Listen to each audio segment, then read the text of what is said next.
welcome to another exciting episode of KRLW Productions. Today we are exploring real meaningful stories and questions that have been neglected, or questions or that have been not being answered for a very long time. I have two different voices. I have two different voices from two different generations. I'm joined by Professor Mugobo. Welcome, sir. Thank you. And I'm also joined by Judith, a young lady who's in her early 20s. So we just want to dive into our conversation and hear from both sides. I'll start with you, Professor. If you could take us back to our cultures, what do you really understand about the auntie system? Thank you very much for inviting me to this program. And this is a very topical, very interesting issue. You know, growing up, we used to have people called tete or auntie, who were primarily the sisters to your father or to your fathers. And they really played a very crucial role in educating young girls about life, about identity, about how to relate with boys as they started the process of courtship, how to prepare for marriage, issues around sexuality, and so on. That was a very, very important cultural system, and it managed to groom these girls and ladies to be prepared for life in marriage and thereafter. So I've grown up in an environment where I also had such kind of people. So they didn't just provide counsel to girls, they also provided counsel to boys. But I know Manasseh could used to counsel the boys more than the aunties. Okay, so was it just about preparing the young adults for marriage, or it was something deeper about maybe identity, boundaries, and maybe belonging? Yeah, you know, generally when we're growing up, you know, I'm very sorry to say that our fathers were kind of, we feared them, you know. You couldn't just go to your dad or your mom to talk about anything. So your first port of call, if something has happened, you know, would be your tete, and should be your go between you and your parents. So they were like all-rounders. They could provide guidance and counsel across everything about, for instance, it's to do with identity, it's to do with even your behavior at school, it's to do with relationships, it's to do with sex before marriage, it's to do with respecting other people in your community, even how you'd relate with your parents. So for instance, if you are facing challenges with your parents, you know, you could go to Tete and tell her the story. Then you should go to her brother and talk to him and say, no, you need to look at this from this perspective, or maybe forgive your child, and so on. So that was a very crucial role that they were playing. So it was not mainly around relationships and issues around sex and so on. It was kind of an all-rounder role about everything to do with life, identity, relationships, respect, culture, behavior, and so on. I see.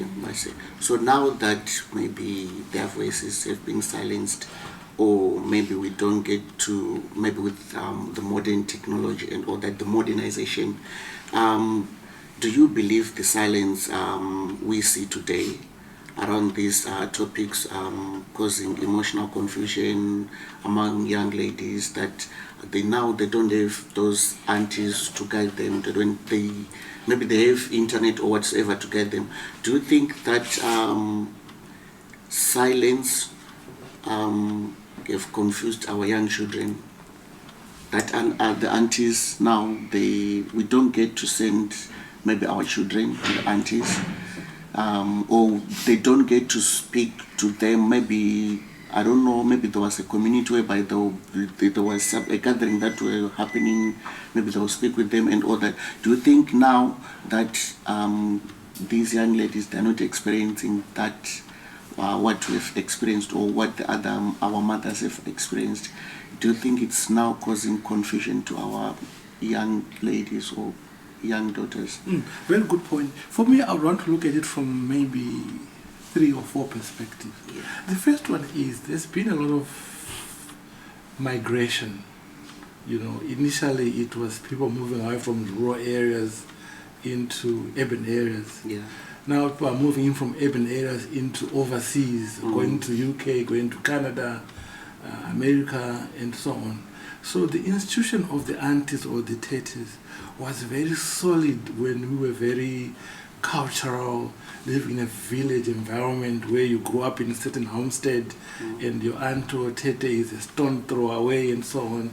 So if something has happened, you can just quickly run to her and get advice. But nowadays you may be in Zimbabwe or in Cape Town, your tete is in Australia, the time differences, the cultural differences and so on. So that's the first point. Second point is generally culture on its own as a construct has undergone changes with technology, with this movement of people. Now you live in an environment where you don't only have Shonas, you live with Zulus, the Xhosas, you live with Europeans. So culture has changed. So instead of going to your tete, now these kids of today, they go to YouTube. How do you date? What do you do on a first? They use ChatGPT. Exactly. Exactly. You know. Then thirdly, I think education. You know, I'll give you an example from my case. I do have 4 daughters. Yes. And I have 1 sister who is now the aunt or tete to my daughters. Yeah. My sister is back in Zimbabwe, and she's a traditional village woman. She lives in a village. She survives by subsistence, agriculture. My daughters are in Cape Town. One is in the UK. They are educated. They are cosmopolitan. They are advanced. Yes. So I don't see my daughter, who is probably an LLB degree as a lawyer, calling my sister in the village to say, what can I do? I want to go for lunch with a guy in Cape Town, you know. Exactly. So their level of understanding, their realities are very different. They're not different. Then my last point, sorry for taking much time, that's fine. is we now need as a society to say, now that this institution of the auntie or the tete has been challenged, you know, I'm coming from the perspective that culture, by and large, has to be dynamic. I think that's what we found wanting. We're still looking at the tete of the old, but things have changed. Now we must ask ourselves, who is the new tete? Maybe ChatGPT is the new tete now, maybe, or you YouTube. never know. So as culture was changing, some institutions like the institution of the auntie was also supposed to go through those changes so that it stays up to date with the realities of our children. I see. Thank you so much, Professor. Coming to you, Judith. Yes. When you started exploring who you are as a young woman or as a young lady, your body, maybe your relationship, your desires, who guided you? Who gave you guidance? Alright, at that time I was staying with my mother and her younger sister, and there's only a 5-year age difference. So I was maybe 13, 14, she was only 20.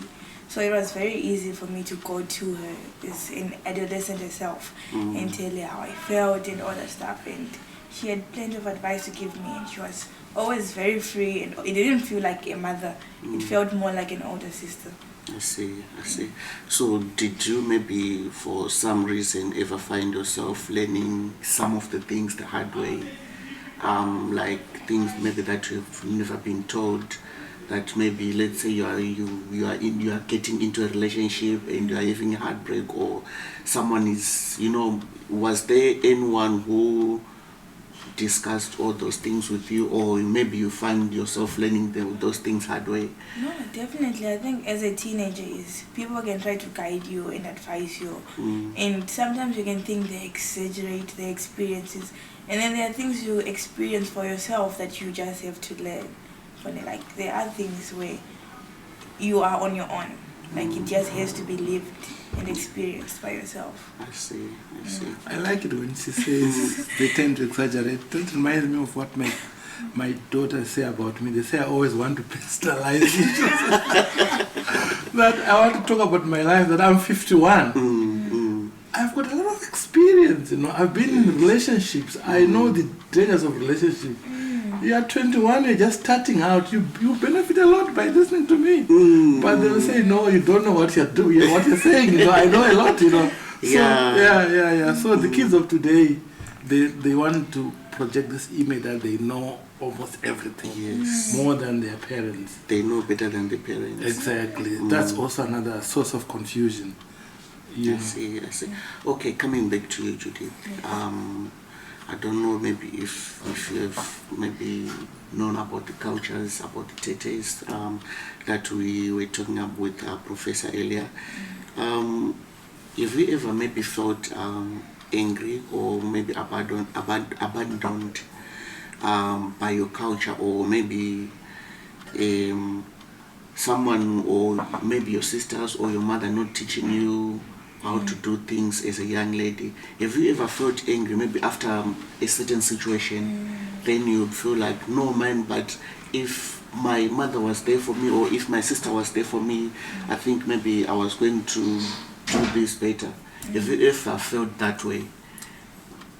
I won't lie and say I have, because wow, my mother raised me. She's not big on culture, but I think also because she's from Malawi. So that's also in my dad is a real Zimbabwean guy. So that's also a different. But she's always let me know about the options I have in terms of like culture on my dad's side. And if I say no, it's a no. And if I say I want to learn, she puts me into contact with someone who can teach me. But I don't think there's ever a time where I thought, had I been told about this, I wish maybe it's still coming, but right now I wouldn't say. I see. Coming back to you, Professor. You see, many parents, they will say, talking about sex with children will make them maybe curious to make them curious, to say, no, why are we talking about sex, father and daughter or mother and daughter?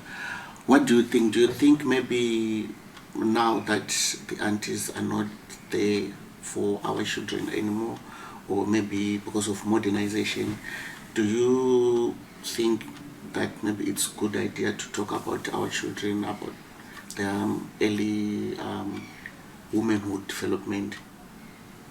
Very good point. Very good point. Maybe I want to look at it from two viewpoints. The first one, probably the most important one, is that as parents, we have to accept that the institution of the tete is not there anymore, or is not as effective as it used to be in the past.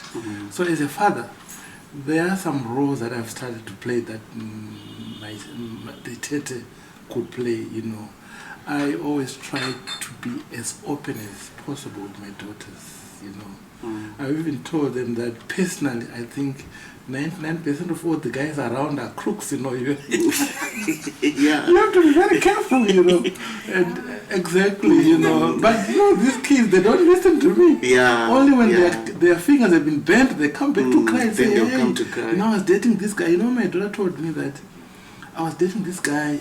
He cheated on me, not only once, not twice, not thrice, 4 times. I said, so I was telling you that be careful. If a guy comes to you and says you're the most beautiful woman in the world, you need to question that. Don't just say, yes, I'm so humbled, I'm so flattered. So as a parent, as a dad, I try to be as open as possible to talk to my kids about life. But I should be open that there are certain things that you can't say because of that father-daughter or parent-daughter kind of relationship where the aunties should have been playing. But with openness, I think daughters can share with you a lot of information. But I've also realized that these girls of today, when they start getting into teenagehood, adulthood, that very close relationship starts to wear off. They start to hide certain things, and distancing themselves. Exactly. That's where the problem starts. So I think that's where the peer pressure comes in, and friends and so on. So as parents, we now need to find out that this is now happening. How can we plug that gap and continue to remain close to them and so on. Then last point, which I think is also relevant, but not as important as the first one, is we have to find a way to really ignite that institution of the Tete, maybe using technology. If the Tete is in England or is in Zimbabwe, can they connect on WhatsApp video and get advice through those kind of channels? Is a way of trying to still benefit from the presence of those kind of people. I know it can be challenging because of network, because of different time horizons, because of different realities, and so on.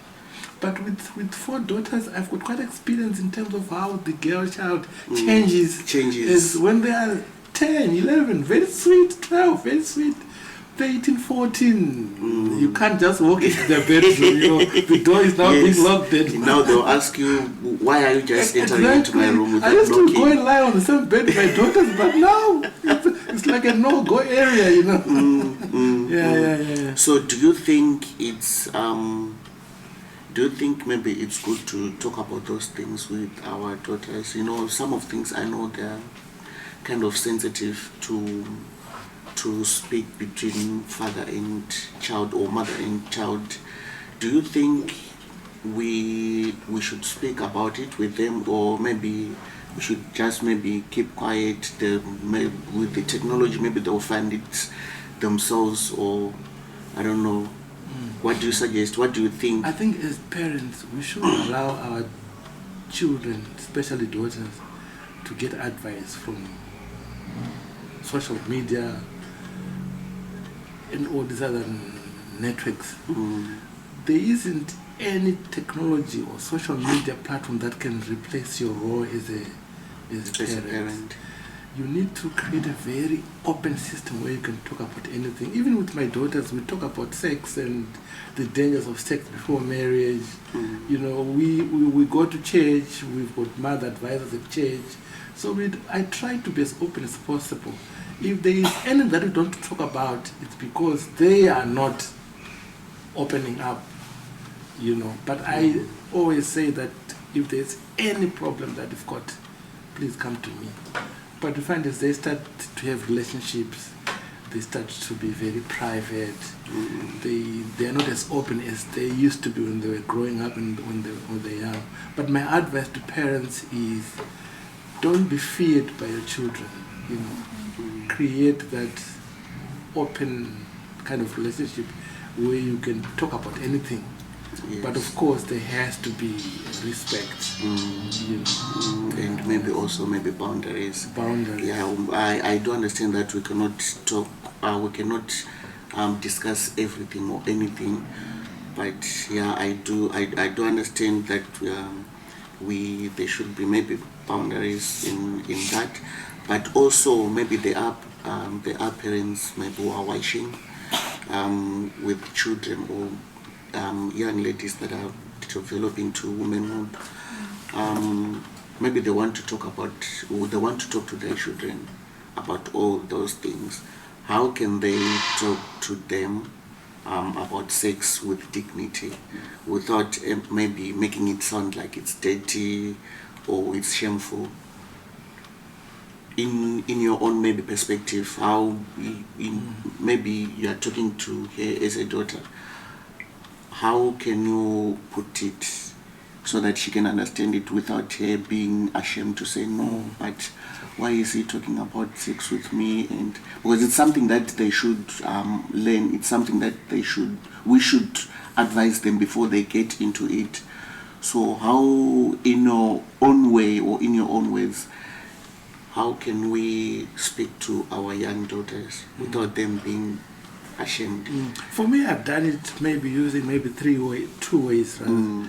The first one is I'm a Christian. I go to church. Yes. So I've tried by all means to inculcate Christian values onto my children, especially the value that sex is a preserve of marriage.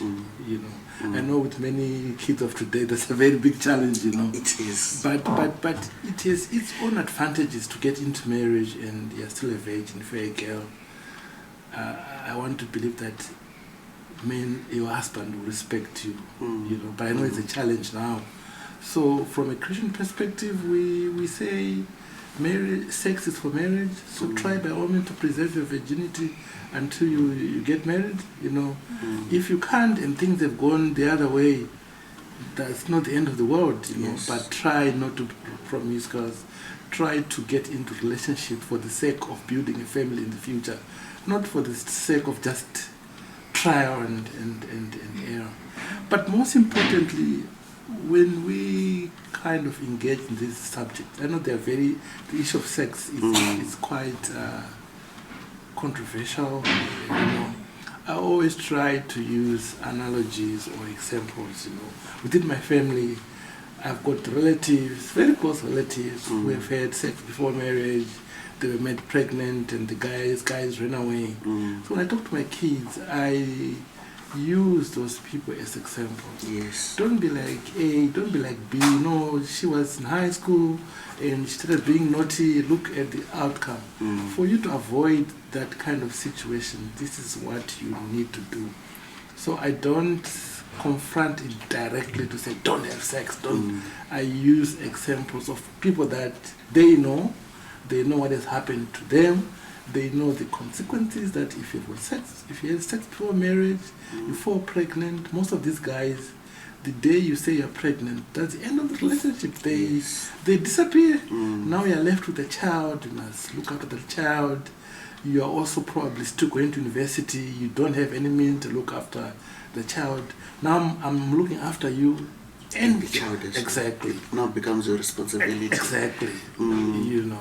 I see. Yeah. Coming back to you, Judy. Yes. Let's say maybe someone younger than you Yes. now come to you seeking advice. Maybe she's confused about her relationship, about sex life, about even your body. Maybe the body's changing. You know, your bodies, they do change.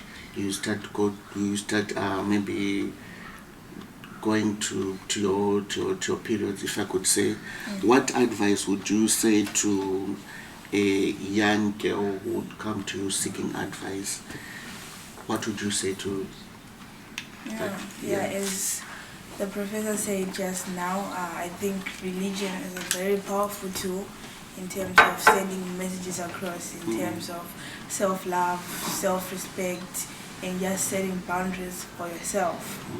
And I also think, the older generation, they hate the internet, but I also think for a lot of us kids who are not in homes where parents are open, it's really the place where you learn about your body and self-love. And again, it's okay to preserve yourself, but it's not the end of the world if you don't. Just do it safely.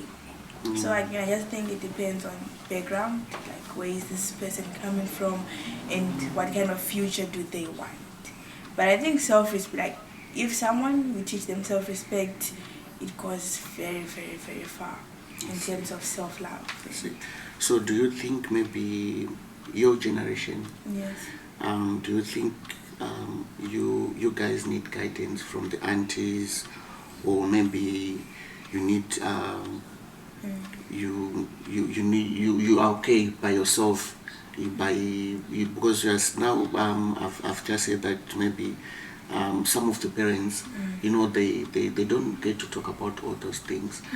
Do you think maybe you need guidance from those aunties? We should bring them back. We should bring back something like a community whereby young ladies like you will sit down and being taught about all those things. Me personally, by the community that I keep, I really do not think so, because as I've said, a lot of parents have progressed past the point of I don't befriend my kid. A lot of parents are more open, and I also think even within our own age groups, our own peers, we are very open and we have plenty of advice to share amongst each other. Good advice at that also. And even the internet, there are so many influencers, so many self-love gurus on relationships, just preaching, do the right thing, follow this path. So they're almost like social media scientists, if you will. Yeah, social media aunties. Like, Okay, so you're getting aunties on social Maybe before media. you respond to her, I just wanted to just bring out one point, that, I think I've also seen some parents who have lost it. I've seen mothers who encourage their daughters to have family planning, for you to avoid pregnancy, you must have this injection or you must use a condom. I think that's very wrong. You'll be teaching that child the wrong things. But the argument is it's better that way than to have a grandchild being brought to you. You see, she's agreeing. it is in the sense that my mother's a religious woman, but she's also a realistic one, right? She's never outright asked me, do you have any experience? All right, but she's also not an idiot. She does not think I don't date or I don't go out with men, right? And while family planning is not a thing in my life, but I think if it was something that I would be like, Mom, do you think pills or an IUD is better? I think it's something that should be, maybe at first should be like, what? But then she would have to answer, because it is the reality these days. Like, either I'm doing it safely or I'm giving her a grandchild. Like, but as a parent, would you really advise your daughter to say, go get the injection? Good for you? oh, she's 23, 24. Are you gonna chain her to the bed like like at least she's letting you know this is what's on the table. But also I've seen that maybe it's also coming to schools that young ladies, they are being also taught to use protection for them to be safe also, safe from the virus, safe from STIs, safe from being maybe pregnant. I've seen that they are being taught at school, but coming home to talk about it with parents, and we don't get that chance to, you see. So my next question will be, if we had to rebuild the old system of mentorship, digitally maybe or physically, what would it be like? Let's say like she was saying, the social gurus that are there online. If we are to build on our own culture, that system of anatete, what would it be like? If you can answer that, Professor, for me. I think for me, we have to find a way to embrace technology. To say, if you've got your aunties, wherever they are, can't they link up with you? Can't they link up with their brothers and sisters and family? Maybe through WhatsApp video, whatever technology that you can use. Yes. To talk to each other, to go back to those old values where girls used to be girls and boys used to be boys. But I should accept that things have changed quite tremendously. There are certain things that we should accept that they are gone and they are gone forever. Then, much as I really, in one or the other, I do believe that these social media influencers can play a role. But we all know that negative news sells faster. When the kids of today go on social media, they're not really looking for this kind of advice about how to behave in a marriage and so on. They're looking for bad stuff. What you do when you're in a club, how do you dance, how do that's the news that sells very, very fast. I would really be happy if our daughters could use social media for the good and access social media sites that give content, developmental content that builds them, not content about scantily dressed people dancing in a club or people high on the street and so on. But the kids of today, that's what they want. It's cool, it's hippie, it's modern. Yeah. So if I could ask to you again, do you think we should, because now you also said some of your daughters, almost to feel them, they're well educated, and we do have our aunties who know this culture, and we do have other elderly people who knows how to nurture them into womanhood. Let's say we are to do it digitally, like with this modern world of social media and all that. Do you think maybe they should start, maybe because there's TikTok, there's Facebook, there's YouTube, or maybe there should be maybe some online lessons that should be planned and put on Facebook, YouTube, so that they can be taught, or they can just still listen to those Facebook or TikTok gurus that are there already, because the cultures are different, and also those people that they are listening to, they are not maybe from Zimbabwe, they're not from Malawi, So for them to get what our mothers get, for them to get what we maybe get, do you think they should keep on listening to those ones, or maybe we should get our own platform whereby we talk about those things? Firstly, I want to point out the fact that these aunties of today are also kind of very much conflicted. I've had a friend who told me that their auntie was saying, it's a lady friend, their auntie was saying, leave this guy, he doesn't have money. That's the auntie of today. Yeah, that's the thing. The auntie of the past would say, as long as he loves you, yes, he doesn't have money, he must hang in there. They would say chukururudo. Exactly. So the character of the modern, we may say that let's try to use technology and all these other things, but the aunt of today is different from the aunt of yesteryear. So culture has really affected them. Their understanding of relationship is now different from our tete's understanding of relationships in the past. They'll say, Gomera Oripo, your husband smacks you every day, you must hold on there for the sake of the kids. The aunt of today will say, go to the police and leave that idiot, so sorry to use that word.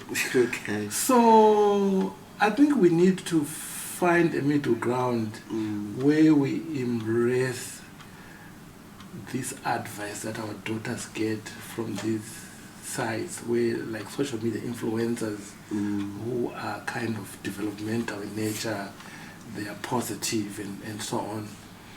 Then also try to reignite that role from within our families. I want to believe that advice that you get from somebody who has a familiar relationship with you is far much more powerful, because they love you, you're part of, they are a family, they are a relative. It's far much more powerful than some that you watch on YouTube. You don't know that person, there's no personal connection. And most of the times there's a cultural difference. So you may watch a video about relationships posted by somebody in the UK or in the US. They are European, they are Western.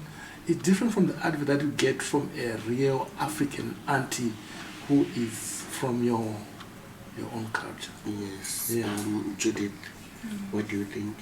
Do you think we should keep on maybe checking on the internet, searching those internet gurus, the feminists?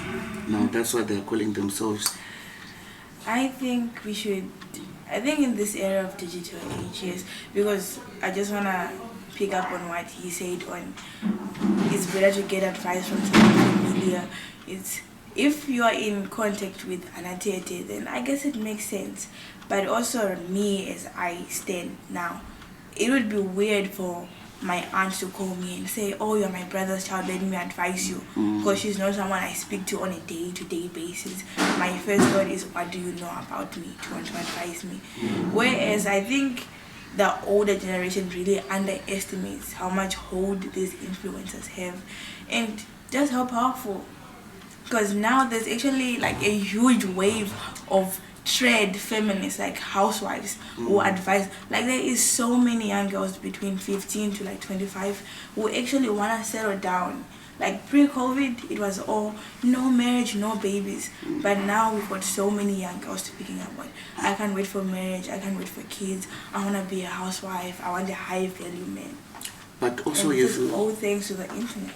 but sorry to cut you off. Have you ever also noticed that those feminists and those social media aunties, most of them, they've been into this relationship. They've been married, and they are now single, and now they are calling themselves feminists.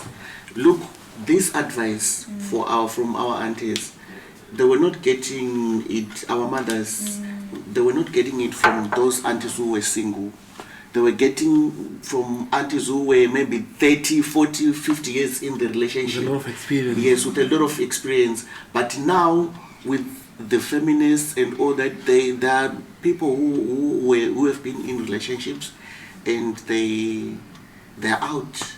They think now they can advise, they can, But with my social media gurus, is maybe I'm listening to a 50-year-old divorced woman telling me how to treat a man, right? And maybe from your perspective as someone who's older, it's what can an unmarried woman tell you? But I'd rather hear that than hear my aunt, who I know her husband beats her back to back, try to advise me. Because are you trying to sabotage me? You are already unhappy, and I know that. And now you want to advise me.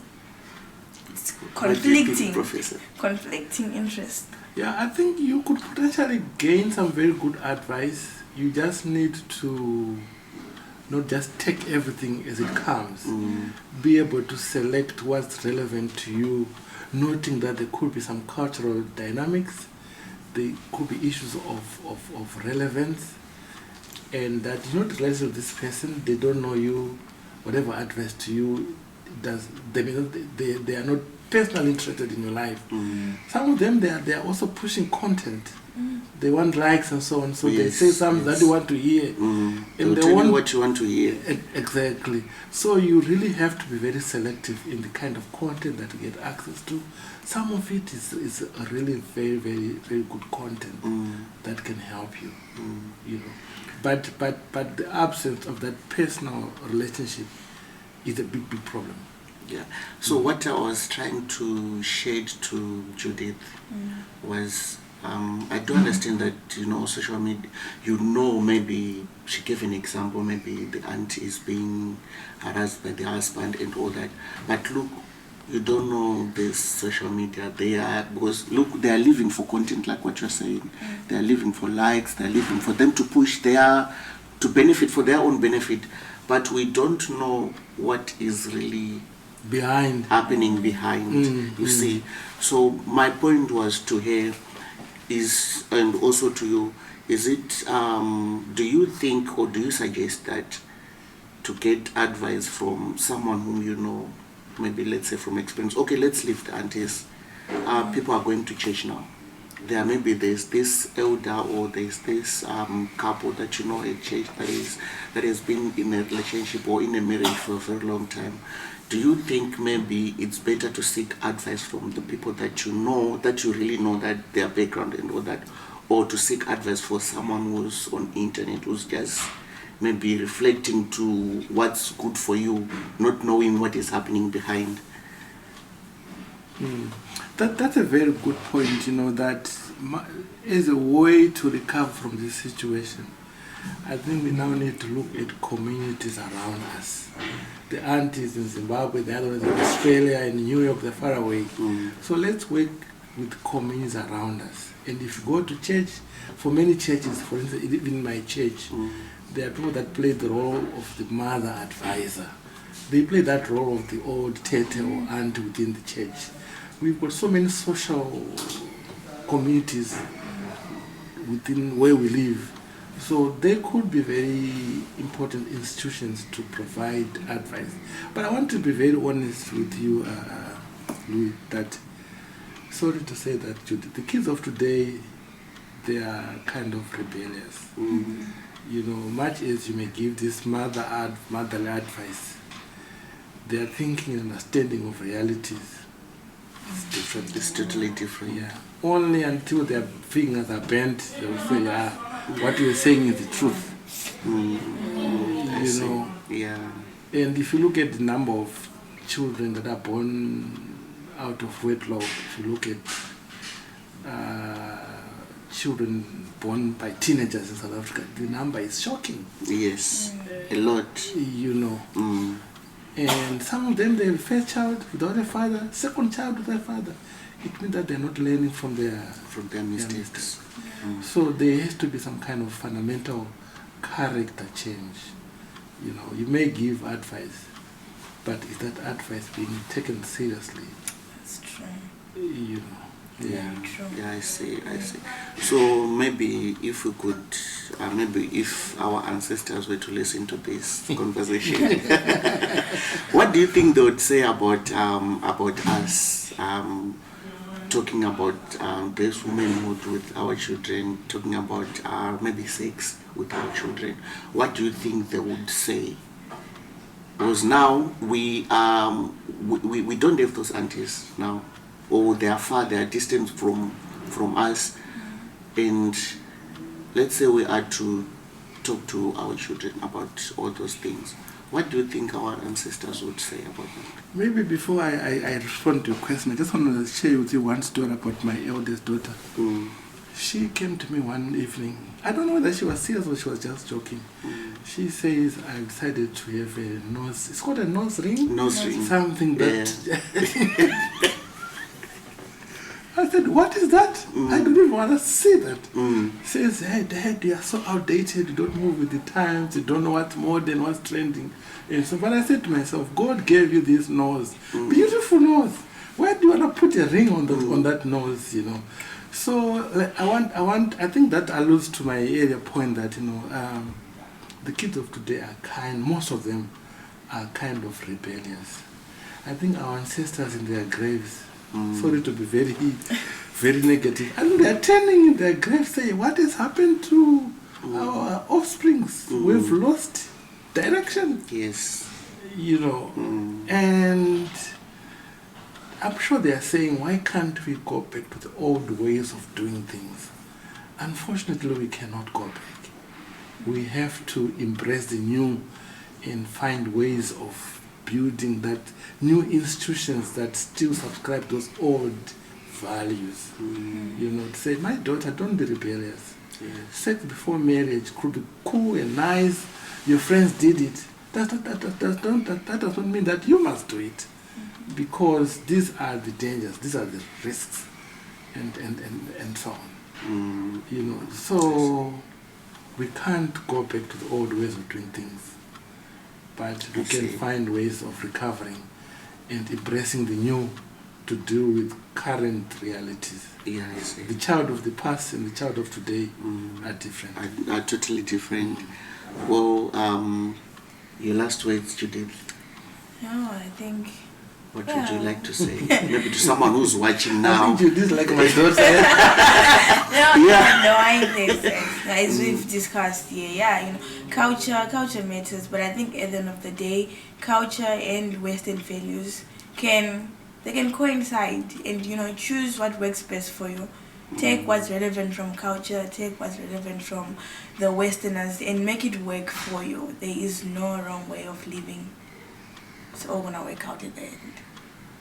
I say, Professor, in closing, what? I think in closing, I would say that as parents, we really need to play a very important role in the growth and development of our children, especially the girl children. And we mustn't delegate that responsibility to other people. The auntie, the tete is not there anymore. So we need to be the tetes and the aunties of today by being there for our children, by being open. We mustn't be feared. Yes. We must build those open relationships. But to our daughters, the teenagers, the young adults of today, the world out there is very bad. You need to be careful with the people that you relate to or relate with. You need to be careful with the place where you go and so on. The world there is bad. If you engage in sexual activities, you get infected with HIV, that's the end of it, you know. Or you get impregnated, now you've got responsibility and so on. Yes. So the children of today need to be very, very responsible and think about their future, where they're in control of their own destiny, they've got a job, they're able to look after themselves. You know, instead of being I'm always crying about what happened in the past and so on and so forth. But lastly, I also want to address, I think we've been talking about our daughters, our girls. The boys also, they need to be responsible. Yes. Because these girls that fall pregnant don't fall pregnant by themselves. It's because of a relationship with the boys. So they also need to be responsible and protect their fellow sisters and be able to build happy families after at the right time, when they are all ready. Sex for experiments, for trying and testing comes with very dangerous consequences. I see. Yeah. I see. Well, thank you so much. I think that's another topic, Professor, for our boys. Because also, you see, these young ladies, they'll say these young boys, they don't have anything. So they'll go for old madalas, older men. That's an interesting topic. But that will be, I think, for next time. But I thank you so much, Professor Mugobo, for coming through to share with us the culture that we've lost. And I also thank you, Judith, for coming through. Thank you. Thank you so much for joining us here at Kiara Lui Broadcast. Until next time, bye for now. Bye. Thank you. Thank Goodbye. you. Thank you.